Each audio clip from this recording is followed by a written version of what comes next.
One of the biggest breakthrough moments for me in this whole healing journey that we've been on was when I learned that I might be binge eating because my brain and my nervous system needed that stimulus to function well, for fuel and activation, to feel safe, moving through the world. And maybe I needed all of that food to help my system modulate out of a high stress state into rest and recovery.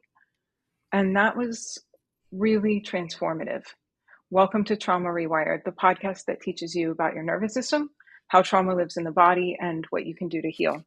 I'm your co-host, Elisabeth Christoph, founder of brainbase.com, an online community where we use applied neurology and somatics for behavior change, resilience, and trauma resolution.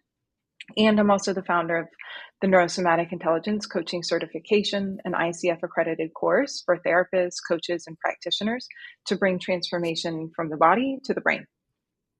And I'm your co-host, Jennifer Wallace, a neurosomatic psychedelic preparation and integration guide. I help people prepare their nervous systems to experience the healing benefits of peak somatic experiences, and then bring those experiences safely into your body and into your life, working through the nervous system to create sustainable, lasting integration. And I'm also an educator at the Neurosomatic Intelligence Coaching Certification. And disordered eating that we're going to explore today. This is one of our favorite things to talk about on this podcast. Not only do we talk about disordered eating in almost every conversation that we have, but this is our sixth dedicated conversation to disordered eating. So if you're a new listener to this podcast, then you should know that we do a couple of recordings a year, a season, to talk about disordered eating, the relationship that we've had with it, and the relationship to the healing that we've had. What Elisabeth was saying in the beginning was just massively transformational to understand and have a higher altitude on why I engage in binge eating and stress eating behaviors. Yeah, it's a really big topic. There's so many layers to this topic. And today we're going to dive deep into the sensory processing components and brain health as it relates to disordered eating, and how then that disordered eating pattern affects our nervous system health, our gut health, our mental health, our physical health outcomes. And it's going to be a little deeper on the neuro side, and then looking at how that impact to the nervous system impacts our mental and physical health. So we will be talking about trauma and the role that that plays, but this is a little more science heavy one. Yeah, we'll be going a little bit more deeper on a physiological level and the impacts that uh, our behaviors have and come from places of a trauma response or a protective place that's just trying to keep us alive, and also that place of deficits in our brain, like in our actual development, and how can we resolve those places or fire in new places to experience a different relationship with food and with our bodies. And disordered eating, to understand it from the place of a sensory processing deficit or issue, is to almost have a little bit more self-compassion for where you've been with your food narratives and how you experience food in your daily life. And it can be hugely empowering to have another understanding of a root cause approach to this, instead of having to look at your food, right? Because that's what it Yeah. always is. Count something, do more of something, do less of something. And it's like, well, what if I just worked with my brain and my nervous system? Yeah. I mean, there are so many components that come together in this topic. That's why it's so fascinating to explore. And I think why we have so many conversations about it. One of the things we talk about in NSI is willpower, and that 70% of Americans state that the reason they can't achieve behavior change or achieve their goals is because of a lack of willpower. And that's kind of mind blowing to think, like, we don't think about structural stress or socioeconomic stress or developmental trauma, but it's like, Yeah. it's on me. It's about my willpower. And even beyond that, even deeper than that, like what is really going on in the brain and the nervous system that's causing these behaviors and a survival response, Mhm. and really our brain and our nervous system's best way to try to get the stimulus that it needs to stay activated, well fueled. And when we can start to understand that, just like you were saying, it's a real shift into self compassion and to looking at like there's more going on than just my willpower and the behaviors that come from that. And one of the biggest things is, you want to jump in here and say something before I dive into? Yeah, it's just, I think about the system as like how it can be so abusive to us, and then we enact that abuse onto ourselves. And the idea that like it's my fault that I don't have the willpower is just like such an abusive narrative thread where the abuser can't look at themselves and puts everything onto the oppressed and the abused to deal with. Like it's so that's just sort of what was going through my mind in that moment, actually, was like, of course it's all on me. Like, why would the abuser take any accountability? Yep. Yeah.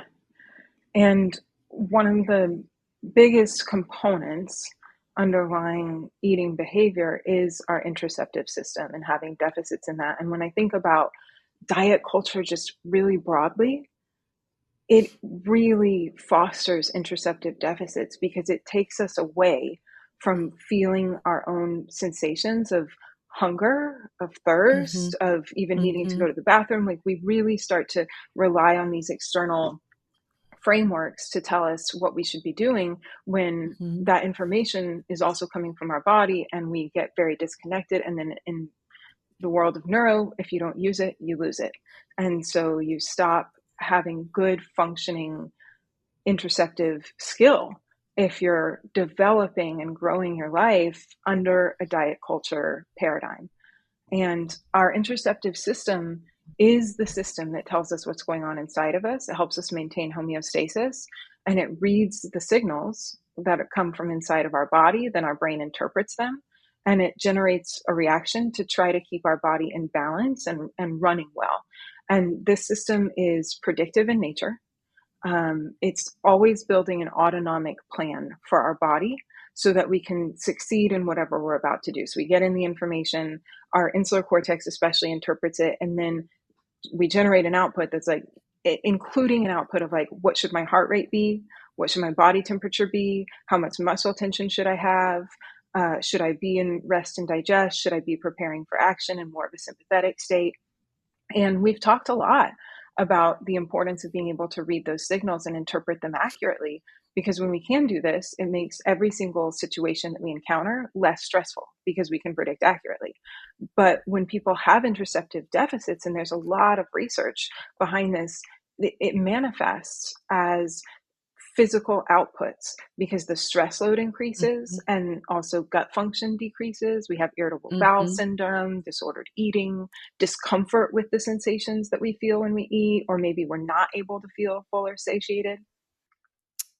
Learning about interoception was really a huge game changer for me because I was someone who did not understand my hunger cues because I had created such a disconnected relationship with our body and with my body. And I think that, we talk about the way that we are kind of programmed in our subconscious ways. And I think that the way that we are in our bodies is also trained into us, and the way that we are with our food gets modeled around us.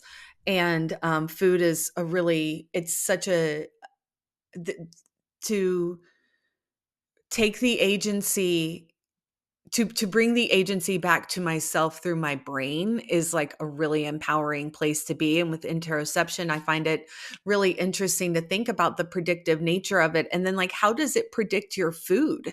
How does it predict your nutritional intake? And food is such a place of safety for our bodies. It's such a substantial, deeply meaningful place of safety for our bodies to connect to. And when that safety is a threat, like our bodies go into, this is not interoceptive, so I can like move this around in the conversation or whatever, but like our bodies are going to go into a threat response when we don't feed it, when we don't provide for it. And so when we restrict, when we don't listen to the internal cues that are coming from our body, and we can't make an understanding of the sensations, we further that disconnection. And then we uphold the systems that keep us bound into these oppressive narratives with our body and to our bodies, and really systems that are built to keep us in those places. And it's a huge revolutionary act to embrace your nervous system and to learn about systems like your interoceptive system. It's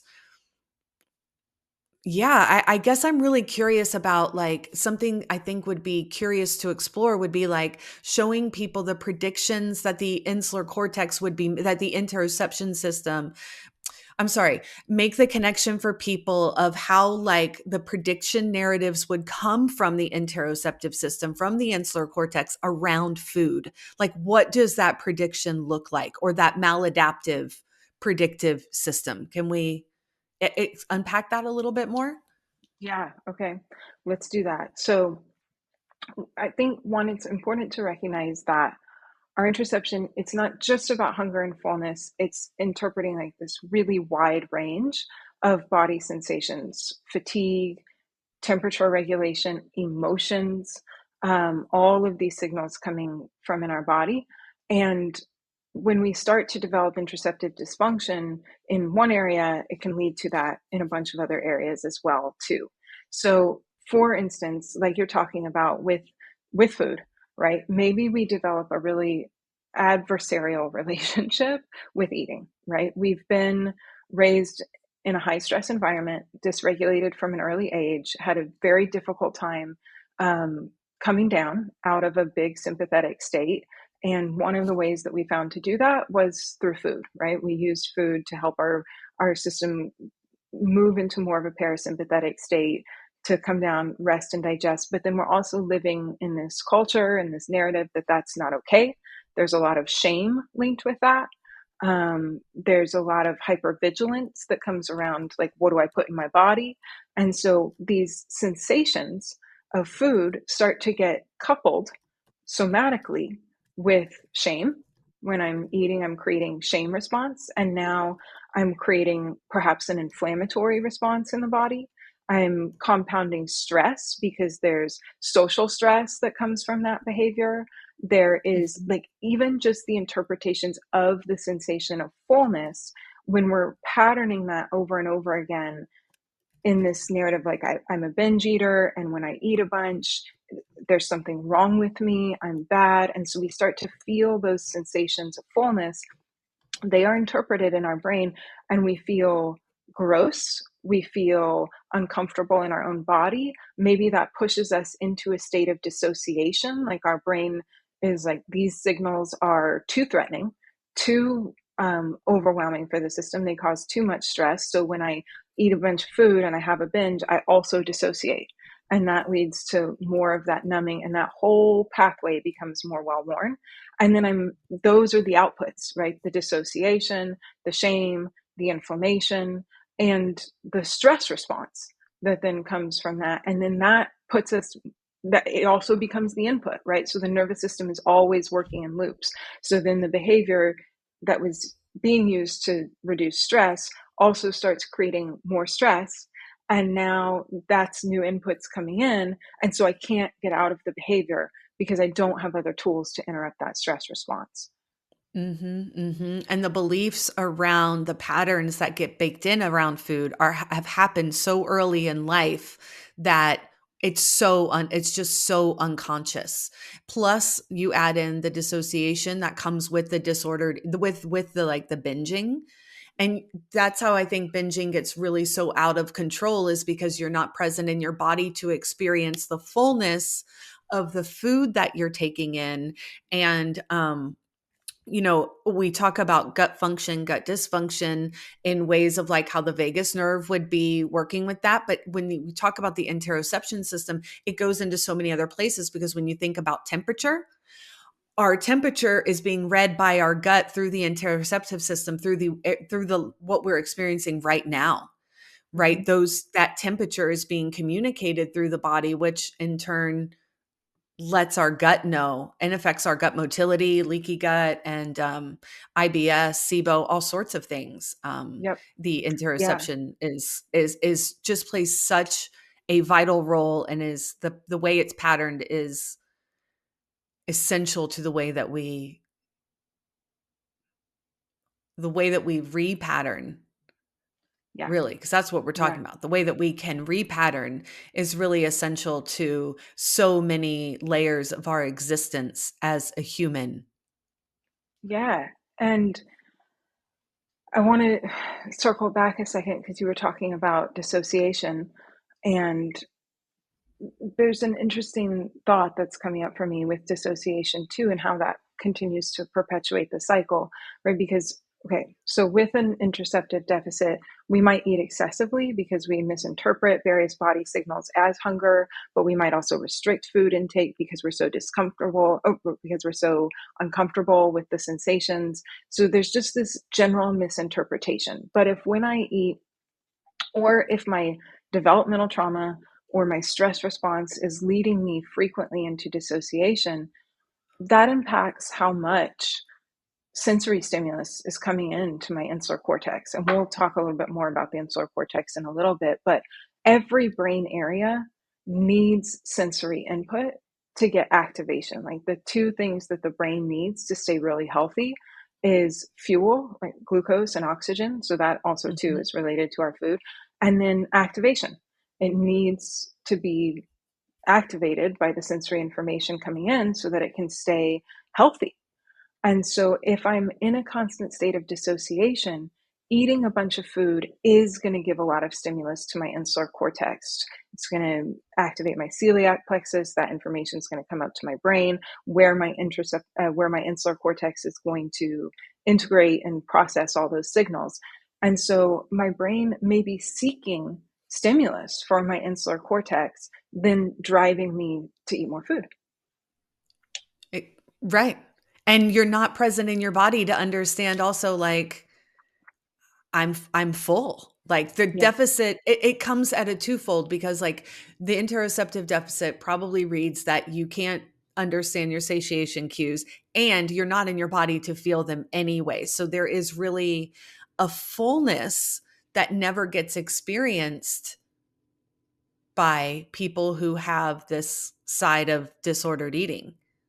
Yeah, I mean, for myself, it was like I never felt full. I Mm-mm, never felt full. I did never. not feel those signals.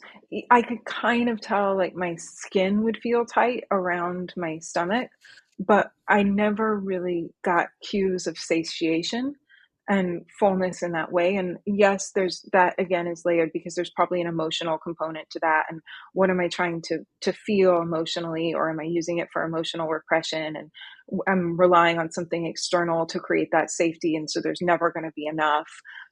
So there's all of that, but at a real physical level, I did not register satiation because I was so disconnected from my body and probably deeply patterned to misinterpret or not even be able to hear at all interoceptive awareness, those signals.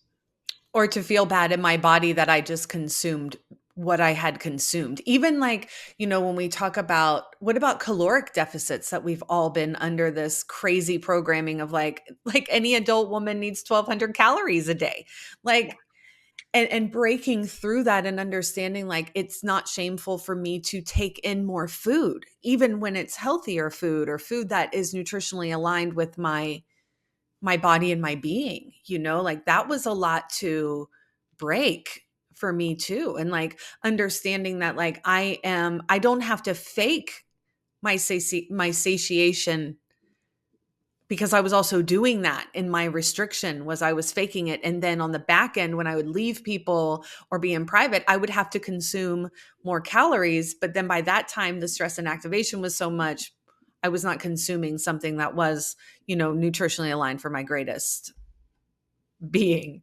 Yeah, yeah, absolutely. The hunger signals also were muted and turned down Yeah. because I spent so long ignoring them. And Yeah.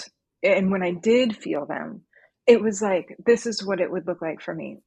I would not feel hunger, but then I would reach a place where I was really emotionally dysregulated, lightheaded. My blood sugar probably was too low, was like, I would get kind of faint or just feel really tired, like I had to lean against the wall. And so I couldn't tell the hunger until it was so far that it was presenting in these other ways, but I never actually felt the hunger cues Yeah. because I had Yeah. pushed those down so much. Yeah. So relatable. It's really relatable. Okay, so just so that people have a little bit broader of an understanding what we're talking about with the interoceptive system, there are a couple key areas to think about. So we have the insular cortex, which is an area of our brain. It's kind of deep within the brain. It's actually being called another lobe now. And it's an area of our brain that's responsible for taking in and interpreting the sensations of our body, giving meaning to these sensations, and then deciding what output to create.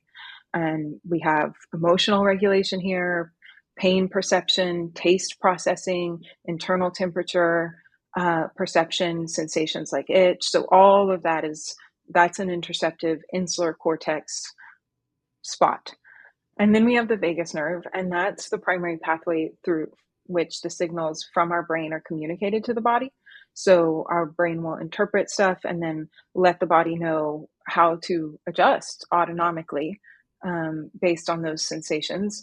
And it's a very crucial component in the regulation of our parasympathetic nervous system, which helps us with rest and digest. It's that communication superhighway between the brain and the body.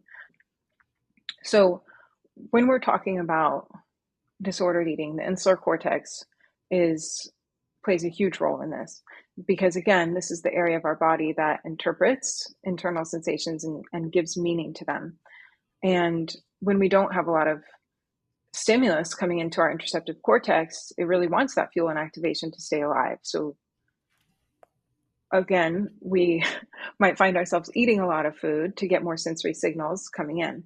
And like, for example, to give people an idea of what this might look like, I had a really stressful situation the other day, and it left me in a little bit of a dissociated state. That is a well-worn pathway for me, and I found myself eating a lot more than usual. I wouldn't say it was like a binge, but I was just having a harder time not like constantly going back and grazing and getting some food. And I mentioned it to a friend of mine who's also a neuro practitioner, and her response was, yeah, that makes perfect sense. I'm sure your insula is just seeking a little more activation to come out of that dissociated state.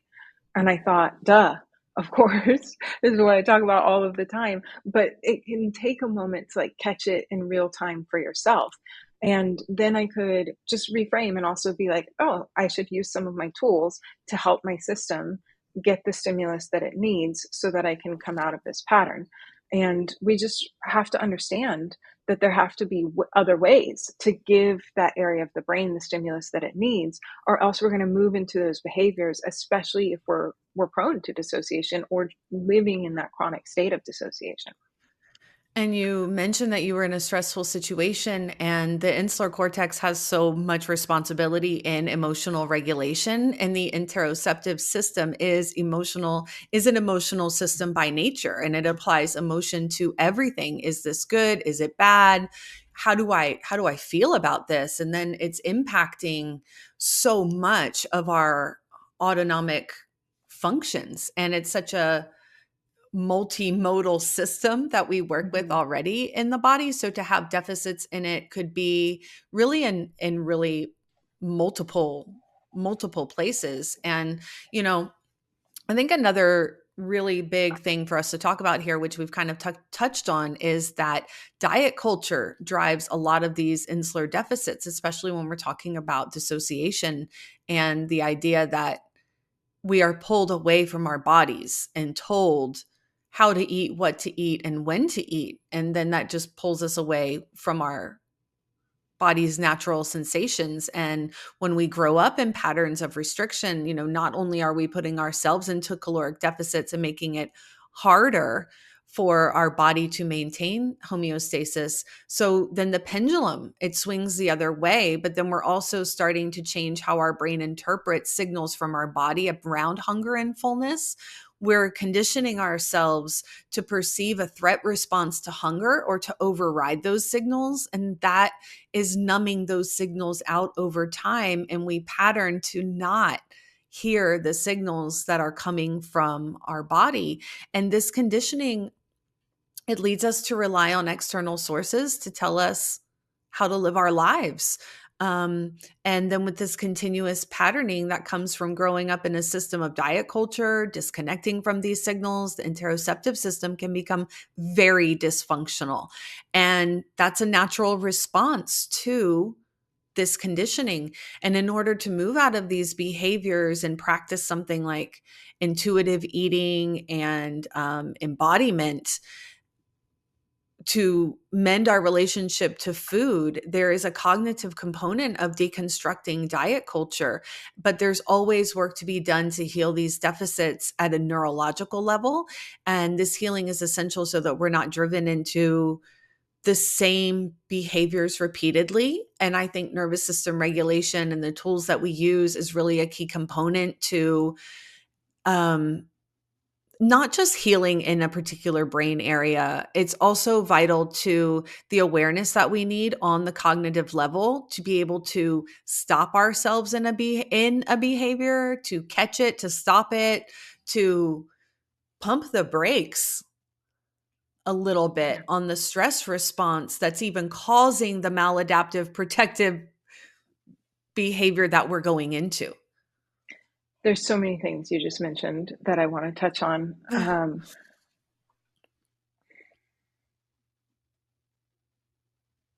One is that I think it is one of the most disempowering things, the way we're disconnected from our body culturally. And it's so big because it doesn't just have to do with our relationship with food. It affects our ability to process emotions, to live an embodied life, to find safety inside of ourselves. It is a huge, it's just so big. And I work with a lot of clients that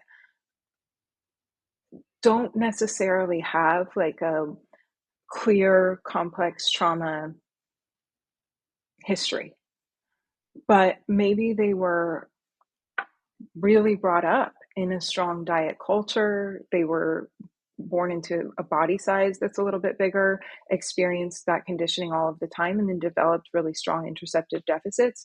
And the outputs are real. The anxiety, the confusion, the sensory mismatch of the interoceptive system, the panic that comes around all of this. And it is this chronic stress, and it does have a long-term impact on the way our brain functions for emotional regulation as well. And it can be really difficult. Like you said, we might cognitively know, okay, so I see that this is messed up, and I want to start to come out of this paradigm and reconnect to my body and intuitively eat. But again, without the tools to train our nervous system to have capacity to start taking some of those new actions and even entertaining different beliefs, different thoughts, different identities about ourselves, it's really hard to extrapolate yourself from that conditioning, from that paradigm. It feels very scary and activating inside of the body to do that. I'm in a place in my life where I'm experiencing loss of like soulmate loss and death of a being that I loved very deeply, and a deep loss of myself and who I was in my life with this soul, and that I am no longer with in this realm anyway. And as much as I know about disordered eating, and I've been working on it for years, it is rare that I go into a binge. I've gotten very close over this past 8 days of grief and loss. And um, it's just so deeply programmed in me that food makes me feel better. Food is the answer. Food and just and the disorderedness is just like eating anything that's available. Like, okay, I don't have the capacity to cook for myself, but there's a jar of peanut butter there. So I'll just eat this jar of peanut butter all day long. And is it like disordered eating can, I just want to highlight that it can just look like so many different things. And there is such a deep emotional, while we're talking about emotions, like I am finding safety from my emotional state in food. I can tell that the grief is so heavy within me that it is kind of scary, and I'm pushing it down with food. It's an unintentional way to repress and to get activation, to get stimulus into particular areas. And it's an intentional, even though I'm not intentionally trying to repress the grief that I'm experiencing, I actually have the space to be in deep states of grief, and I'm trying to do that. And I can witness that my behaviors through food are trying to repress the grief Yeah. and And to I numb think, me out. yeah. And I think part of the healing is that that can happen, and and there's such a different way to look at it now, like that behavior, like I said the other day, I was in a stressful situation and got snacky, and it doesn't come with the shame spiral that it used to. I don't start spinning out about it. I don't start thinking about how I'm going to move into deprivation. I'm just like, it makes me honestly just be like, oh, this is exceeding my capacity. I have to rely on Yeah. some of my old tools that I need. And that Mhm. grief that you're experiencing, it's huge. It's massive. It was one of the loves of your life. And while cognitively there's so much understanding of processing that grief and this beautiful viewpoint of it, at a somatic level, maybe it's a little bit beyond the capacity of the body, and like, okay, I'm going to have some peanut butter, I'm going to, you know and it's just this, I can talk about it on the podcast and not feel Yeah. ashamed about it, and It's that's a so wild different. place to be. It's so different. I just don't feel any shame to even tell you guys that I have not provided for myself well in a nutritional way, but on the backside, I have also not engaged in deep shame spirals. I'm like, you know what? I'm I am I'm eating this. And this is just what it is. This is where I'm at. I need the stimulus. I need the regulation. I need the support. It's an old tool, an old friend. And every day I'm telling myself, my body, how much I love it, and which is also, I think, so important, back to maybe even the compassion narrative around disordered eating, is that oftentimes we don't love our bodies because of the way that we've punished it in the disordered eating narrative. And what I have learned in this space of healing over this decade is that a hated body doesn't heal, a loved body heals. And so even if I'm engaging in a behavior that I wouldn't judge necessarily, or that I might put a little judgment on of myself, I really now come from it at a place of like, I'm supporting my body and I love my body. And even if I'm going to do something that I don't think is maybe the best thing for us, I'm going to love us the whole way through this piece of cake. It's radical, and It is.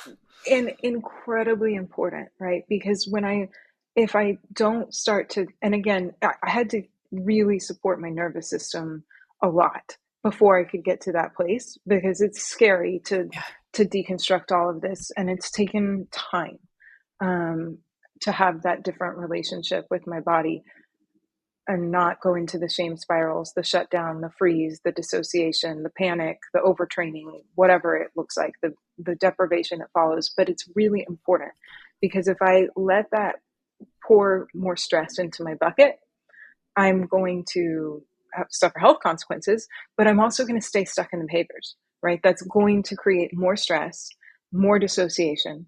And then I don't have these other tools. I don't have the capacity to reach for them. My body's already telling me, this is the best I got right now. This is what you need. This is what's going to keep you safe.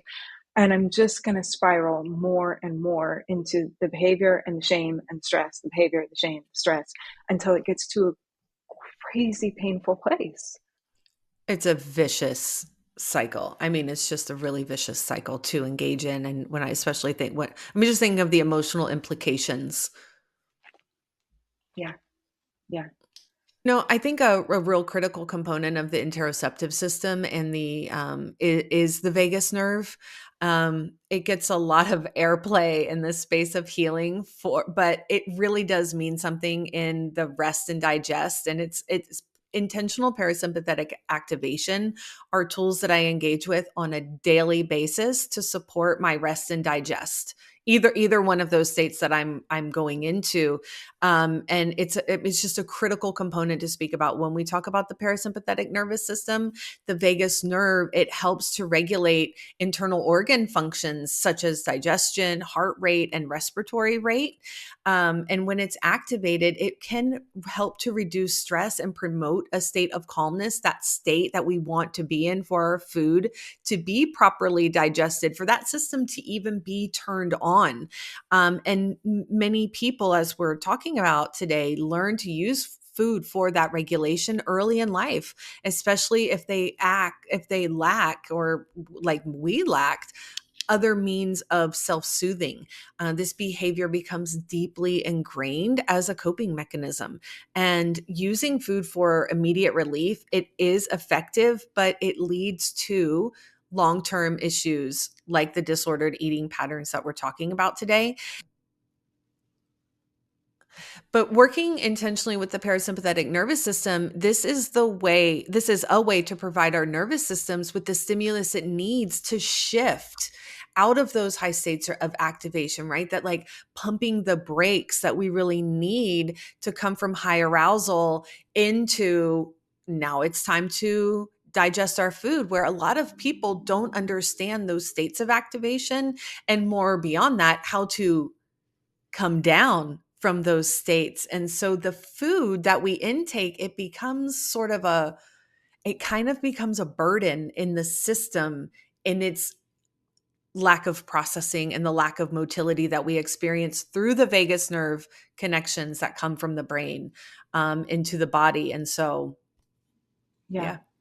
Yeah. I feel like there's two really big like states that can be underneath driving disordered eating. There's the dissociation that we've talked about and needing that input. There's also when we're really stuck in a hypervigilant, overly sympathetic state, right? And we need these, we don't have good modulation skills of our nervous system to be able to come down and rest and digest. And we've talked about in several past episodes about the how hard it is for people with complex trauma to be able to rest, right? It doesn't feel okay in the body. And we're living in that heightened activated state that is our homeostasis. And we also have beliefs that it's not safe to rest and to not be so hypervigilant. The sensory, we have so much heightened sensitivity to sensory stimulus. And for many people, including myself for a long time, one of the only ways that I could get myself to rest would be to eat a bunch of food. And my system needed a break. And so it was this intelligent way of my nervous system. It really saved me in many ways from other chronic health outputs, I think, because I was able to come into a different state of being, get some rest and recovery, even though it also maybe compounded the stress later. But in that moment, it was Yeah, safe because too much stress for too long is dangerous. that's right. I mean, it's survival. Mm-hmm. It's Not in the survival. way that like you just need food in your body to survive, but eating You need the behaviors behavior. are survive yeah, Yeah. you need the behavior to keep yourself alive. So Yeah. it's so deeply layered, the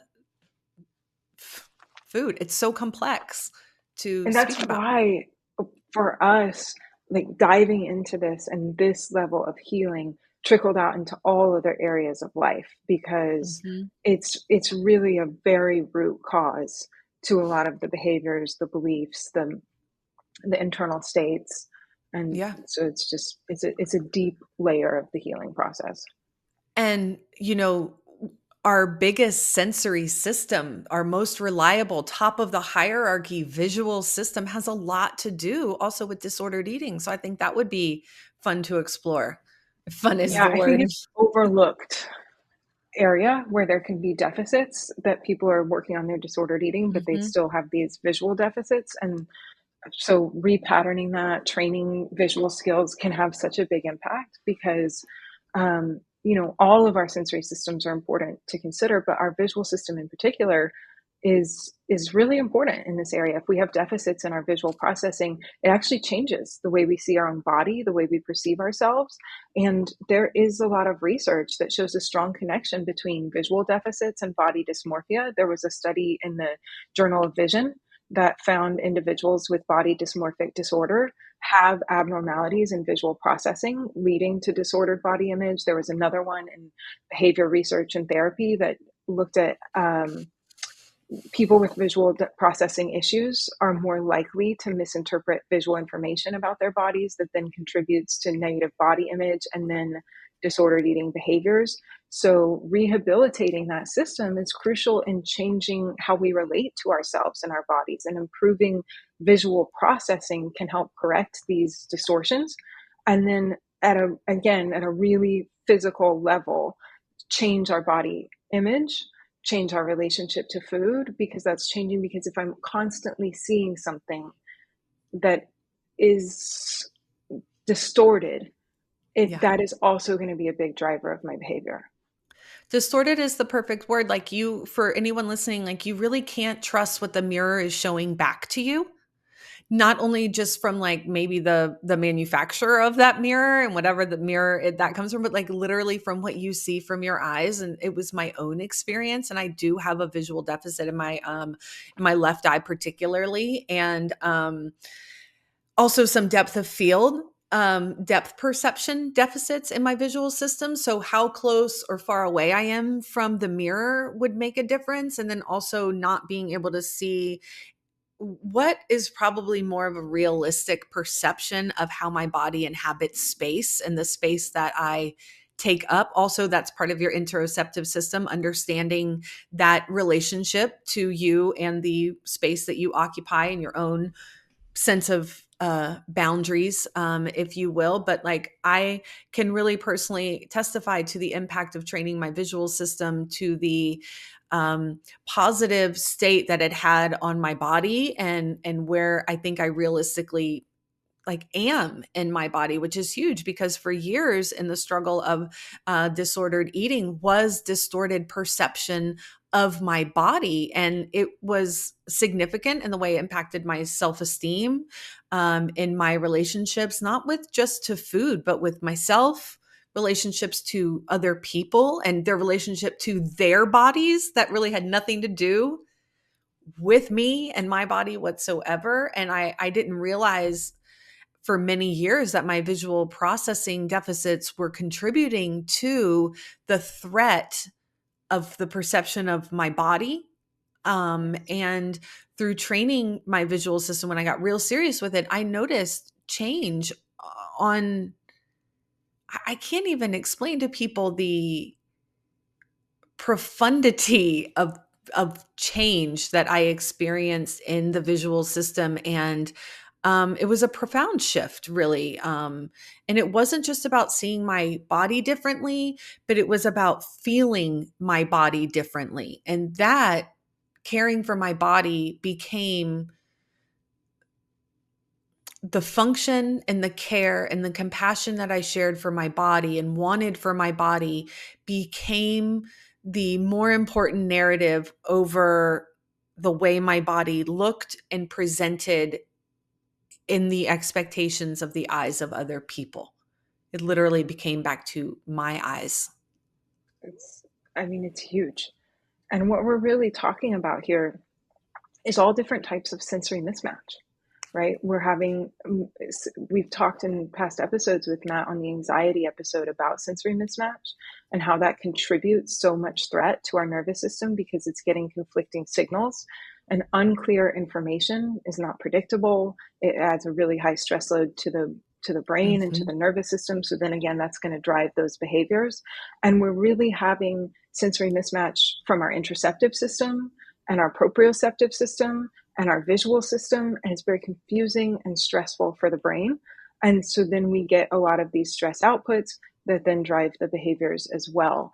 And that all also has a lot to do with how we process sensory information, right? We always want to remember that everything in our brain and our nervous system has a reason behind it, right? Everything that we do has a reason behind it. And if we have differences in our sensory processing, whether that's because we're overwhelmed by the stimulus coming in or we're not getting enough stimulus to maintain a healthy, well functioning brain and nervous system, that drives our behavior. And it also makes me think of our exploration into neurodivergence. And we've talked about Mhm.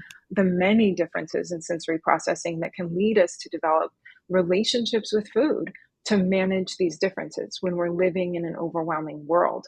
And that can lead to disordered eating. And research has shown, for example, people with ADHD are at a higher risk for developing disordered eating. There was a study in eating behaviors that found adults with ADHD are more likely to engage in binge eating and emotional eating compared to those without ADHD. And that's due to difficulties, yes, in executive function and impulse control, maybe, but also definitely has to do with emotional regulation and that heightened need for sensory stimulation that we're talking about. Yeah. Overwhelm is going to require a coping mechanism. And we Yes. are always practicing something. We are practicing neuro every day. And just like we talk about these subconscious patterns that are deeply laid into us, we are practicing those patterns every moment of our lives until we intentionally get that awareness, which is why nervous system tools and regulation is so important. And we talk about this daily practice because the overwhelm needs to be managed. And how do we do that? And I'm asking you this question as a listener, like, what do you practice each day? Where are we intentionally engaging in a practice to how we are managing our behavior, your behavior, right? And so, Yeah, like, if all skills are trainable and our nervous system is rewirable and we can manage the stress, then what practice are we engaging in each day to do that? Or are we practicing deepening the path, the pattern, the pathway, and the maladaptive way that we're engaging? And so I think these tools are really empowering to say, no, I want to be on this path. absolutely. And it's really doesn't have to be so complicated, so big. It can start very small. I was doing my neuro this morning as I was out getting my morning light, and I had a thought of just like hundreds of people doing neurodrills in the morning, deconstructing these systems inside of ourselves. What a massive impact that would have. And it's like 10 minutes a day, maybe 20 minutes a day if you're, doing your training in the morning, Yeah. but then you're also weaving them throughout the day. And it is the way that we have found. There are many paths to healing, but it is the way that we have found to make it possible Yeah. to to change. To live another way Mhm. where that isn't self-punishing. Thank you for spending your time with us today and listening to this podcast. It means the world to us. If you get a lot out of these conversations, we would love it if you could head over to your favorite podcast platform, leave us a rating and a review, and then share this podcast with people in your life that you think might also benefit. These things really help us expand our reach and keep growing this collective conversation about the nervous system, how trauma lives in the body, and what we can do to heal.